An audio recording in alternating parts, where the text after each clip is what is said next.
सिरोही में चोरियों के विरोध में प्रदर्शन कर रहे ग्रामीणों पर लाठीचार्ज। मंत्री ओटाराम देवासी के क्षेत्र में जनता पर जुल्म, सरकार की कार्यशैली पर उठे सवाल। मनोरा गांव समेत सिरोही जिले के कई हिस्सों में लगातार हो रही चोरियों से त्रस्त ग्रामीण जब अपनी आवाज उठाने कलेक्टर कार्यालय पहुंचे तो उन्हें उम्मीद थी कि शासन प्रशासन उनकी समस्याओं को गंभीरता से सुनेगा, लेकिन इसके उलट जिला मुख्यालय पर शांतिपूर्वक प्रदर्शन कर रहे ग्रामीणों पर पुलिस ने लाठीचार्ज कर दिया। इस अमानवीय कार्यवाही में बुजुर्गों, महिलाओं और युवाओं को बेरहमी से पीटा गया, जिससे कई लोग घायल हो गए। सबसे चौंकाने वाली बात यह रही कि यह घटना उस क्षेत्र में हुई जहां से मौजूदा सरकार के मंत्री ओटाराम देवासी विधायक है।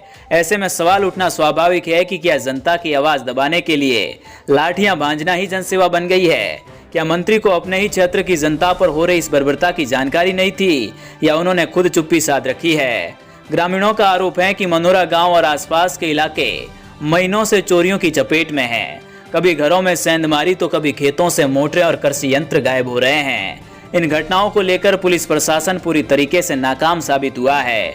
जब थानों में रिपोर्ट नहीं लिखी गई और कोई कार्रवाई नहीं हुई तो गांव के सैकड़ों लोग अपनी पीड़ा लेकर जिला कलेक्टर पहुंचे। शांतिपूर्वक विरोध जताते इन ग्रामीणों पर लाठियों की बौछार कर दी गई, जिससे वह सवाल खड़ा होता है कि क्या लोकतंत्र में अपनी बात कहना अब गुनाह बन गया है? लाठीचार्ज के दौरान एक वृद्ध रोते हुए कहती दिखी, हम चोरी की शिकायत लेकर आए थे, क्या अब सरकार हमें ही चोर समझ रही है? वही एक घायल युवक ने कहा, हम तो बस अपनी सुरक्षा मांगने आए थे, लेकिन हमें ही अपराधी बना दिया गया। इस पूरी घटना ने न केवल सिरोही प्रशासन बल्कि राज्य सरकार की कार्यशैली पर गंभीर सवाल खड़े कर दिए हैं। मुख्यमंत्री भजनलाल शर्मा और मंत्री ओटाराम देवासी की भूमिका पर भी जनता ने निशाना साधा है। सोशल मीडिया और ग्रामीण क्षेत्रों में ये चर्चा जोरों पर है कि अगर मंत्री के ही क्षेत्र में आमजन की कोई सुनवाई नहीं है और लाठियां चल रही है तो फिर बाकी प्रदेश की स्थिति का अंदाजा लगाना मुश्किल। विपक्षी दलों और सामाजिक संगठनों ने इस लाठीचार्ज की तीव्र निंदा की है। उन्होंने इसे लोकतांत्रिक अधिकारों का सीधा हनन बताया है।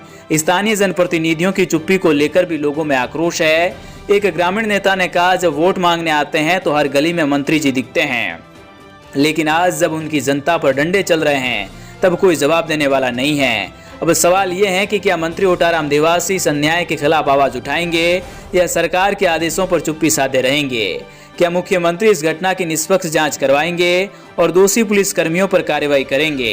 ये घटना साबित करती है कि राज्य की प्रशासनिक मशीनरी आमजन की सेवा से भटक चुकी है। अगर जनता की आवाज पर लाठीचार्ज ही जवाब है तो ये लोकतंत्र नहीं तानाशाही की निशानी है। सरकार को चाहिए कि वह तुरंत इस पूरे प्रकरण पर संज्ञान ले और पीड़ितों को न्याय दिलाए, वरना जनता का धैर्य अब जवाब दे सकता है।